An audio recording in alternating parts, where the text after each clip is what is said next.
I'm Jim Knight, co-founder of the Instructional Coaching Group, and you're listening to Coaching Conversations, where I talk with coaching experts from around the world so that all of us can learn better ways to make an unmistakably positive impact on the people around us.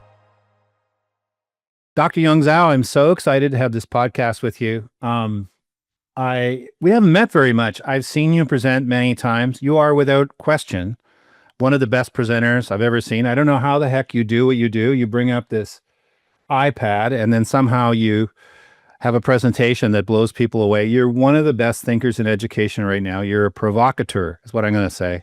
But beyond that, you're not just a provocateur. You're proposing a new way of thinking about schools and what it means for kids. So I'm super excited to have this conversation. And I thought maybe we could start with what kind of student you were when you were growing up.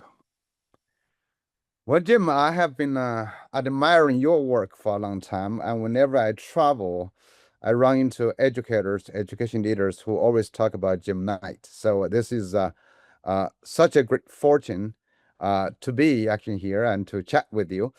I just finished actually writing something. Jim Glass in education, he's in his 80s. They're running a journal. He asked me to write something about collected wisdom, which is basically they're collecting writings from senior people in education. And so you are the youngest to write this. So I just finished writing that about really my kind of intellectual career. So I was not much of a student. First of all, there was really no formal schooling when I was growing up. There was a rural school just opened, and the only reason I went to school is because I was bad at farming, and my father is basically said, since you're so bad here, why don't you go to school? And this was growing up in China. Growing up in China in a tiny small village in Sichuan province. And then, it's mostly the accidents happen. When I went to school in elementary school, we had one teacher who taught everything, no textbook, no standards, no testing, nothing really. It's just a place. And I discovered that's a better place for me than just going back to the village. But of course, after 5 years, Cultural Revolution ended. Then they had middle school. So I was able to go to middle school. Then I had high school. Then I was able to go to high school. Then I went to college, as a 2-year program. They extended to 3 years, then extended to 4 years. So it's all controlled more or less by others. But I really learned mostly through doing my own stuff. And like I always read better, read more, but I was horrible in math. This is why I've been emphasizing the idea to not fix the deficit. I was not only bad at farming, I was bad at math. It's not necessarily I was bad, maybe my teaching was bad. So I got a 3 points out of 100 in college entrance exam, which is pretty bad, and you could still get worse. Well, you got But three. overall, it's three out of 100. If you That's know good. So math, that's a that's bad. start. 3 is a start, Well, three. Well, there's a good there's good policy at that time in China, 1982. If you want to choose to major in foreign language, your math is forgiven, so it's not counting toward total score. Which I think they were smart, so they got me. So but I'm also good at computer programming. I'm good at statistics. So that's really funny. So I was just not good at the testing math. So that's the overall idea. I've always been interested in following what I am good at, avoid what I'm bad at. So you're too young to have lived under Mao, right? No, I live under Mao. I was born 1965 when Oh, Mao started the Great Cultural right. Revolution in 1966. So when I graduated, I was in fourth grade when Mao died in 1976. Hmm. I read a book about my favorite Bach pianist, Zhu Xiaomei. She grew up under, it's called The Secret Piano, and it's about how she was repressed, and her thing she loved to do is play piano. So of course she wasn't allowed to play piano, and how she sort of fought to get the piano central to her life. Now she lives in Paris and she's a great pianist, but she had her struggles under Mao for sure. but without Mao, actually, on the other hand, because Mao basically crashed a lot of the urban, activities. He was trying to develop the rural areas, just opened rural schools.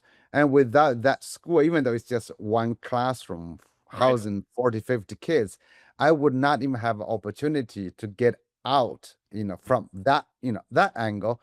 But, Cultural Revolution was total destruction of the legal system, the culture system. The whole thing was done. I mean, there was really no education resources, and most of my reading came from my father's noodle shop. He had Right. to buy used books to wrap noodles, so I had to read them fast before they disappear. So it was really very, I had a very interesting education, which is very hard to understand from American perspective or Canadian perspective. So what you're telling me is Yong Zhao, one of the world's leading educator reformers, one of the greatest thinkers in education. You learned because of the books in your dad's noodle shop where you had to rip the pages out to wrap up the noodles. Is that what you're saying?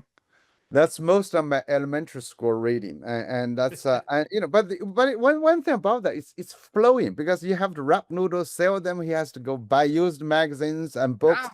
and they're missing the front page, the back page. I have to make a lot of guesses. It's very good exercise. That's great.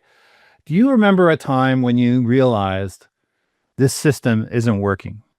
In a sense, I've always felt that education has not worked.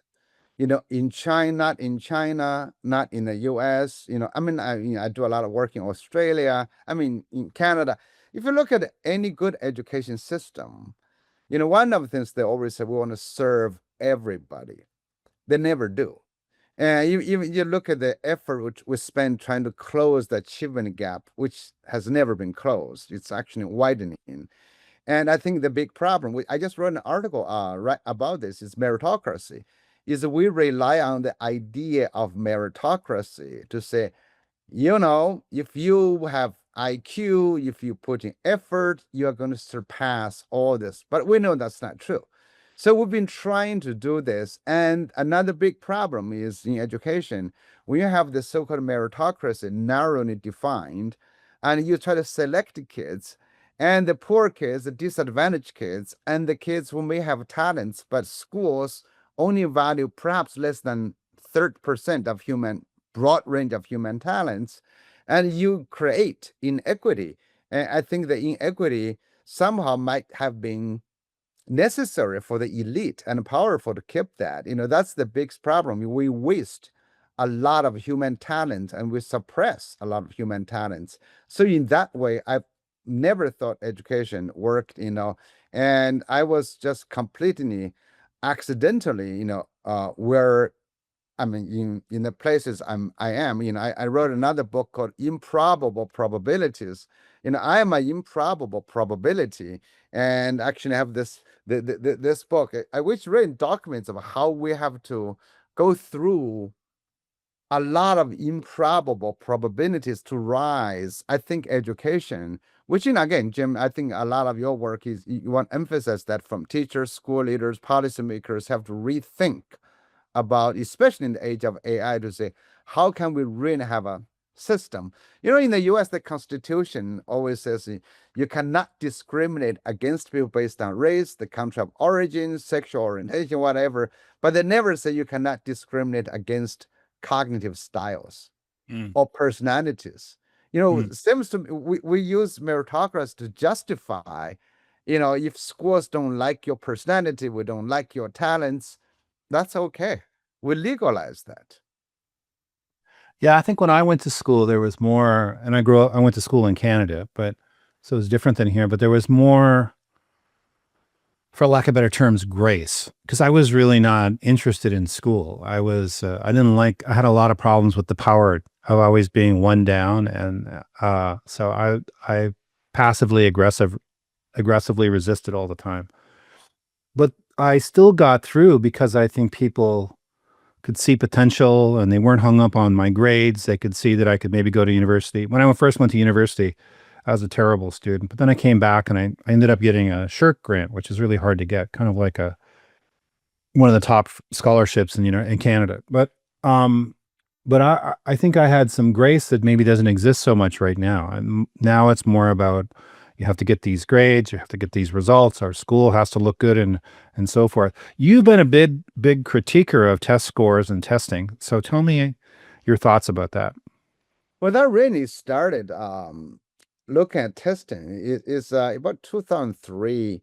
I was helping U.S. Department of Education and Chinese Ministry of Education to organize the APEC, Asia Pacific Economic Cooperation Education Conference. We brought people from both sides of the Pacific, and then we discovered, a lot of Western countries, even Canada, Canada's doing okay on the PISA, but in the US, Australia, they all look at Japan, Korea, China for how did you get such good scores? We want to learn from you. I mean, you got quite dumb people, in the US, like Mark Tucker, they wrote books. Oh, we got to become another Shanghai. Even smart people in this country admires test scores. Let's go to Finland. Oh, I mean, there's and then at the same time, the East Asian countries, and Asian education systems, like Hong Kong, Singapore, Taiwan, China, they said, how does the U.S. do creativity so well?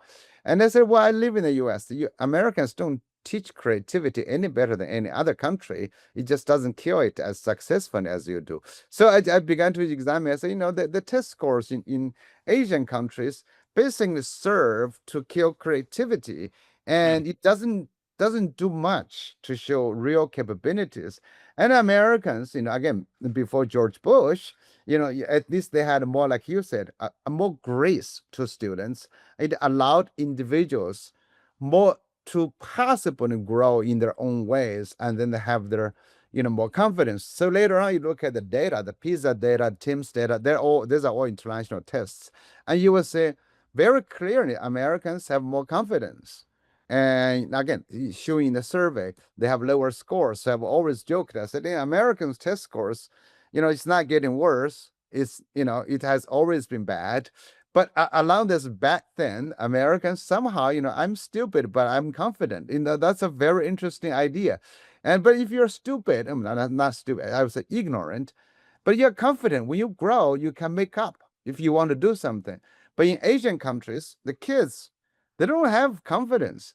They don't love the test, love the subject. They just can't do the test.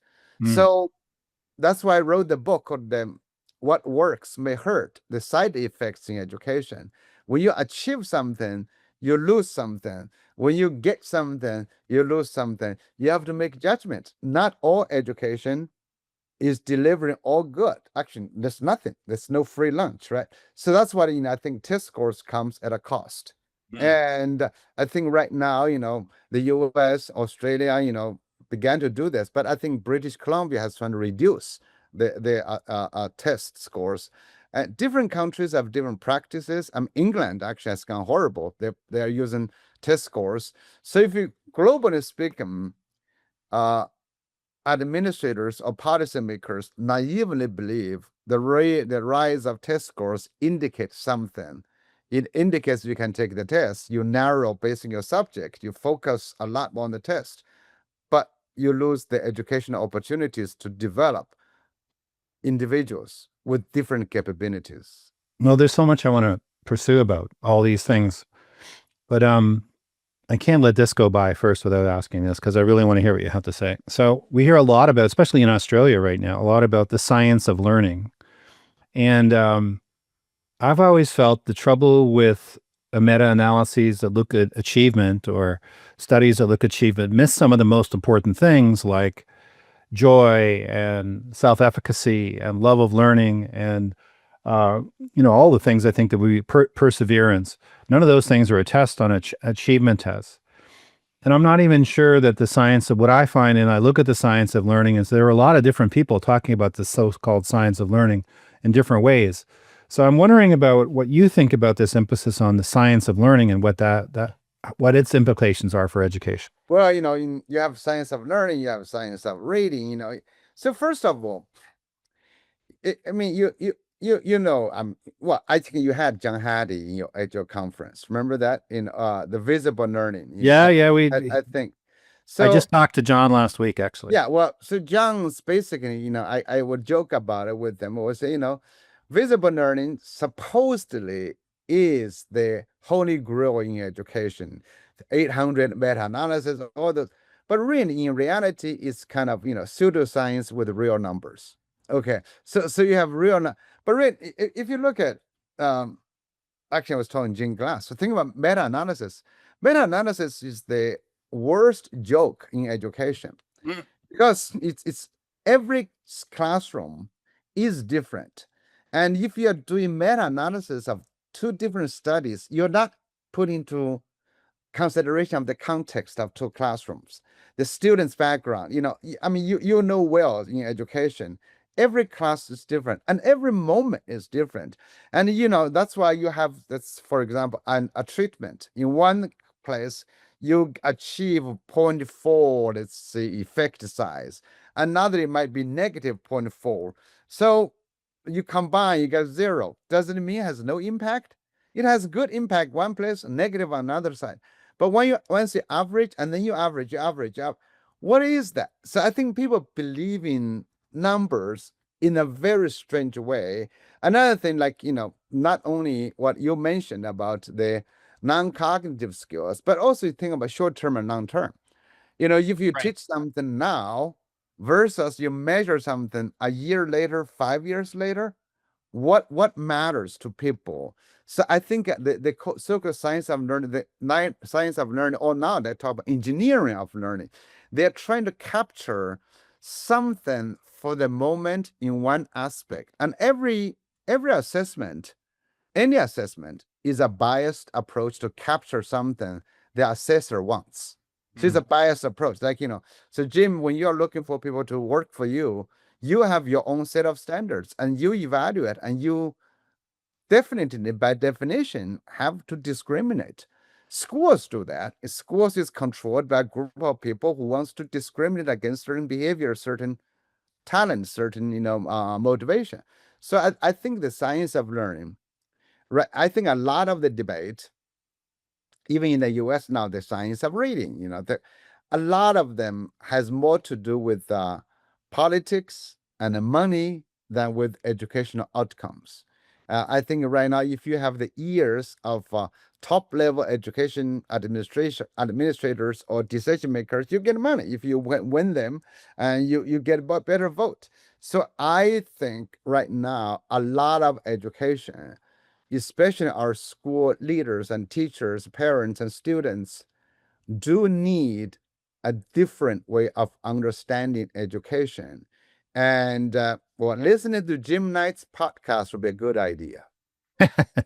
Well, I'll say something about how we approach it, but I think you're going to critique it. So I want to put this out. So our idea would be you start with kids. In fact, that's kind of a catchphrase for our little B Corp organization.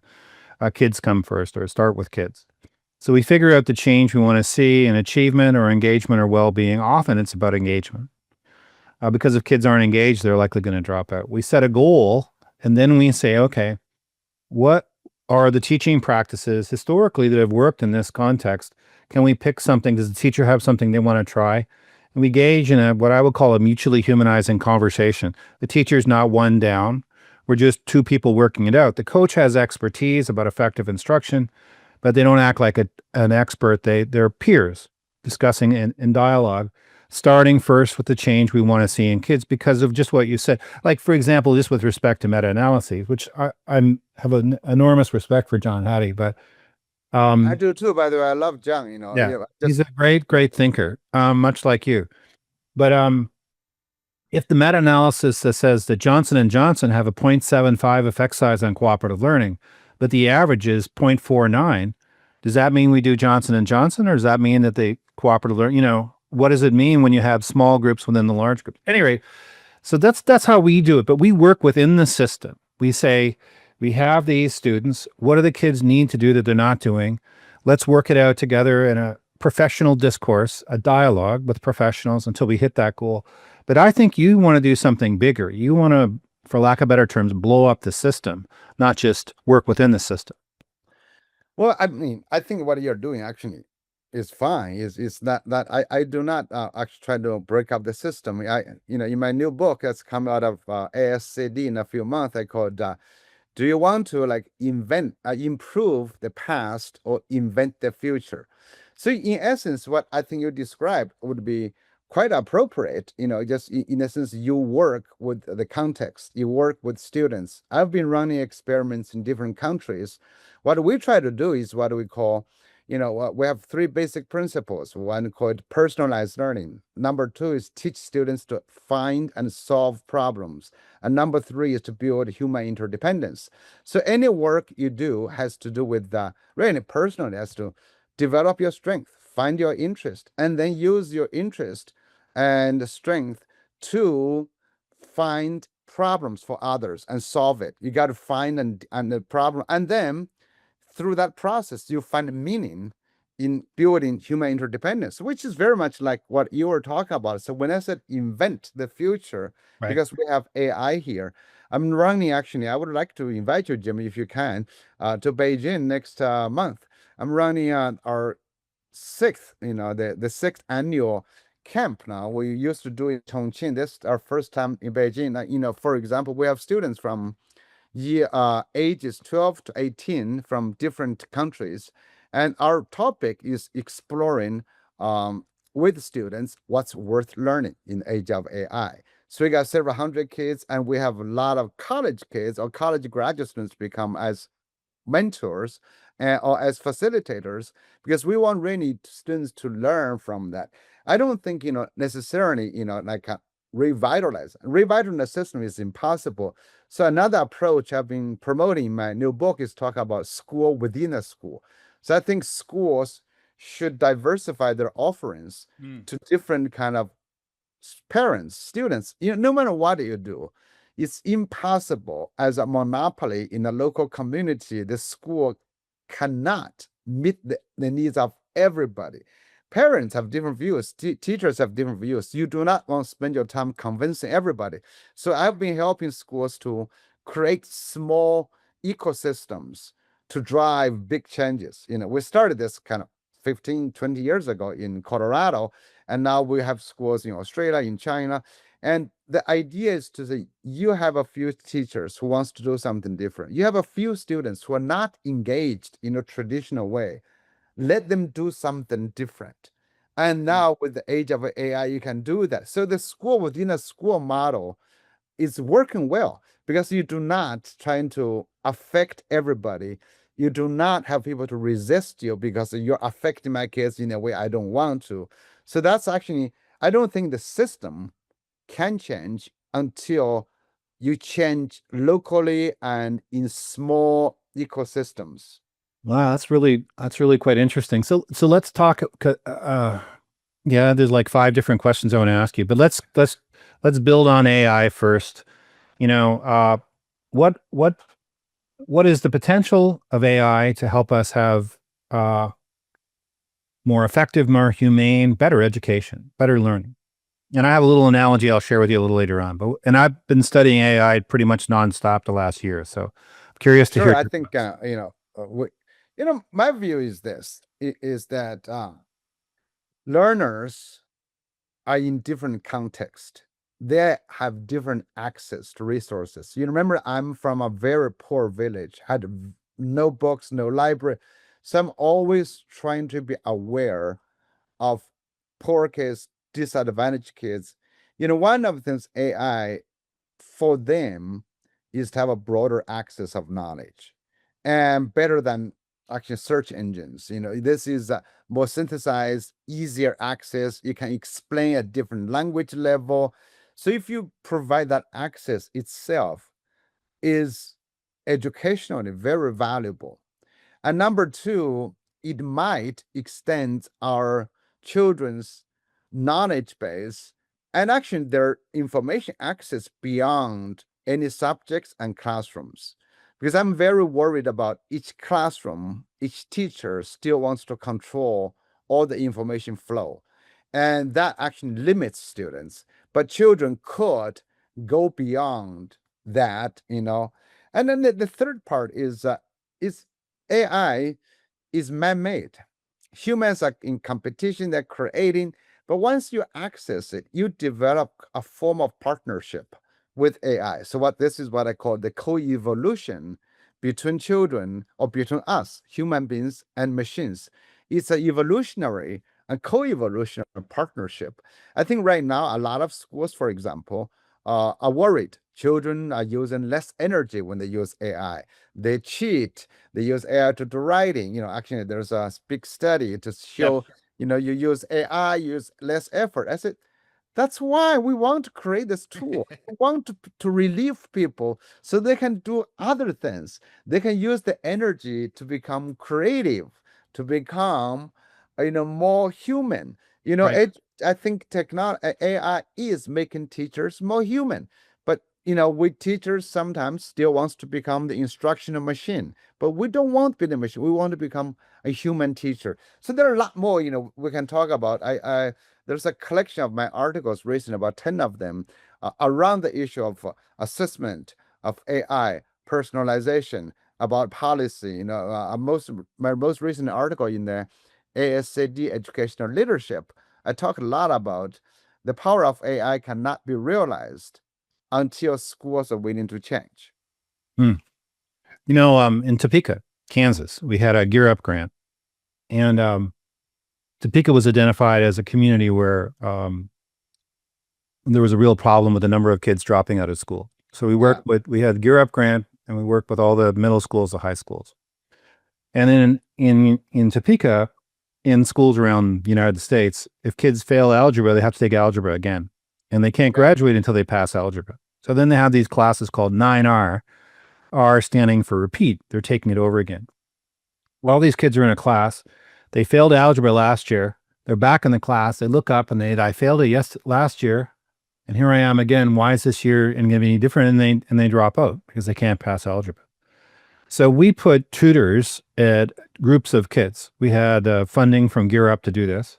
So we had tutors at the table, and there'd be maybe 5 kids with one tutor throughout the room. And so there were like 4 or 5 tutors in the classroom working with small groups, maybe 6 kids. And they blew it away. I mean, with the tutor helping them do the learning, the kids did Yeah. amazing. We did a little video. We took it back to the board. The parent, or not the parents, but the teacher, the tutors, the kids, but especially the kids all talked about the fact I'm getting an A's now and I used to get F's. To me, that's an example of something AI could do. We could have a tutor but it wouldn't be for groups of 6. It would be for every student would have their own tutor that the artificial intelligence would allow them to do. Well, definitely. I think they like Khan Academy, others are doing that. Is Right. like but I think the key is you still need what we call human in the loop. Right. Human in the loop is essential because AI hallucinates, AI has bias, and so you always want the peers or adults to be in the loop to have a sense of what is going on. Another thing, Mm. actually, related to that, Jim, is students develop enough AI competence. But the AI competence is not like what governments are promoting. I'm teaching you about AI. It is a learning process. You develop, nobody says, I read about AI, therefore I know AI. No, it's your experience. It's how you work with it. Right. And if you don't, you have no idea. So I think that's what in right now the problem I'm sure you're dealing with, Jim, banning the use of phones or devices in schools. It's actually becoming more popular now, right? A lot of schools, we got banners. I said this is such a funny dream. In the 1990s, remember under Al Gore's information superhighway, want to connect every student, 5 computers per classroom, 5 computers per classroom, everybody's connected. We spend billions connecting them. Now we're spending millions disconnecting them. I say, what is wrong with this?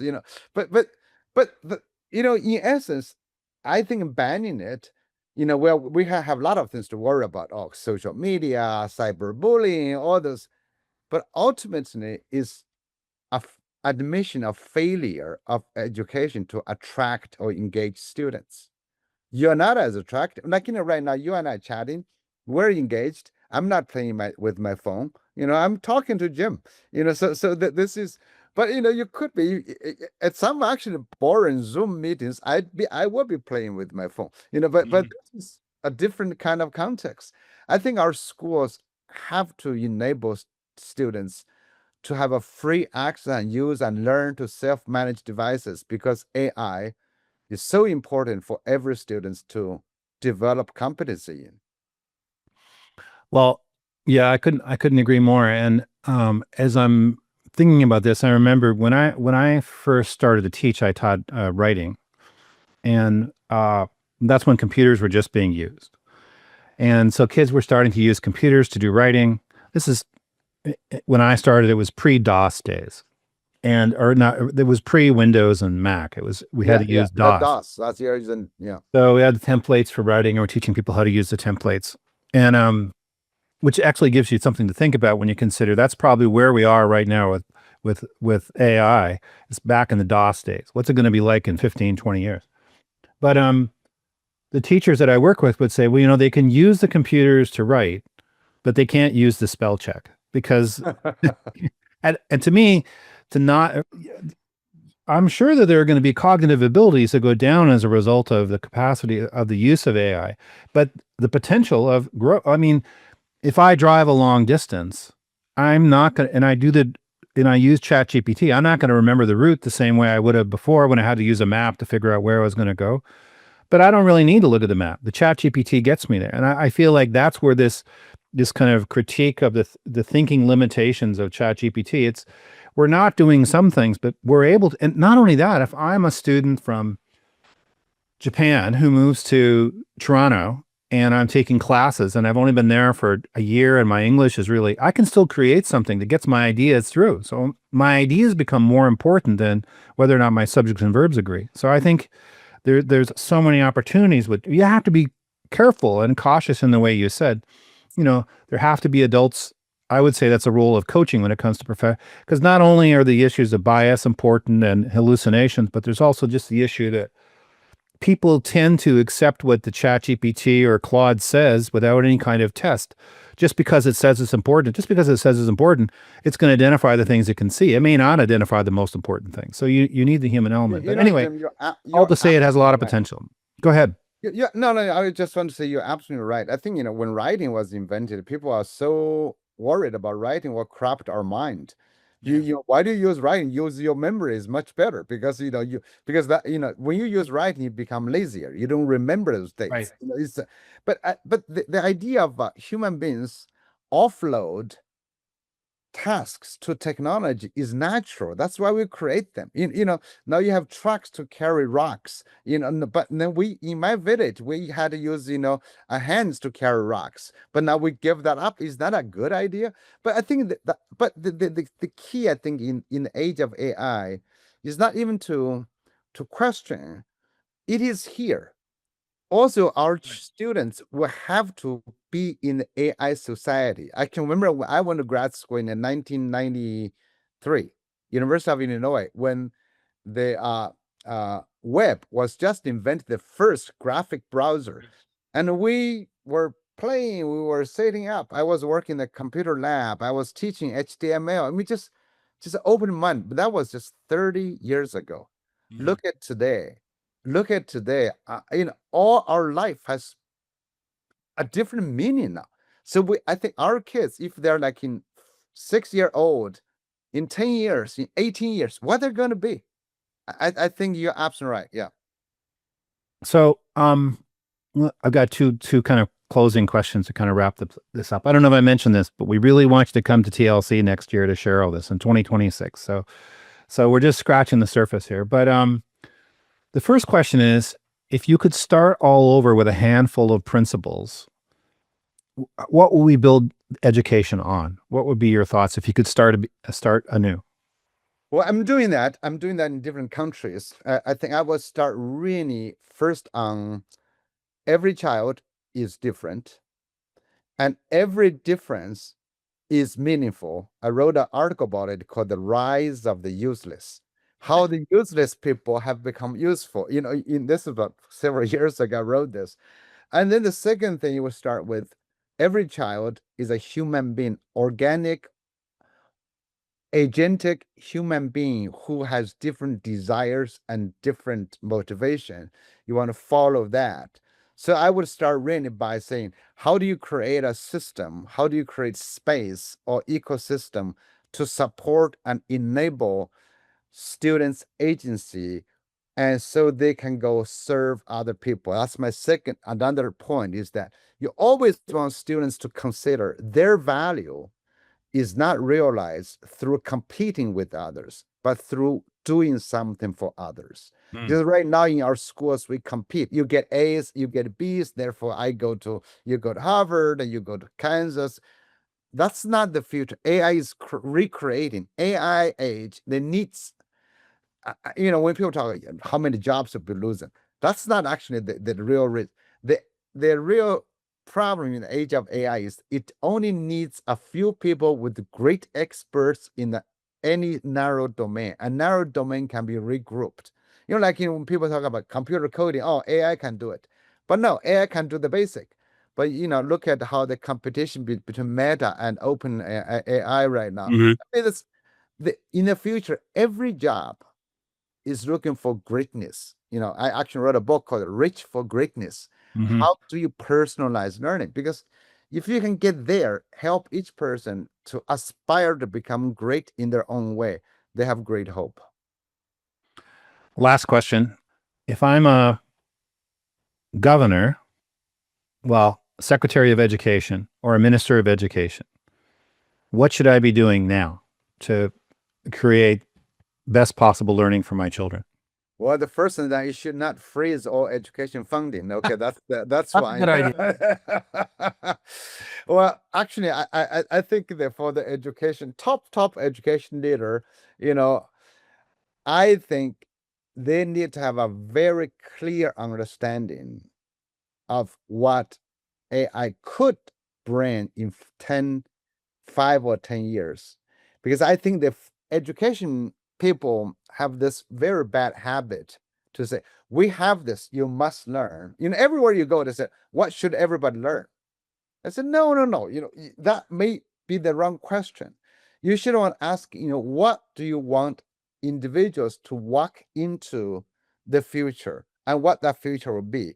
And then just one final thing I want to say. I think in education, we do not distinguish what I call the floor and the ceiling.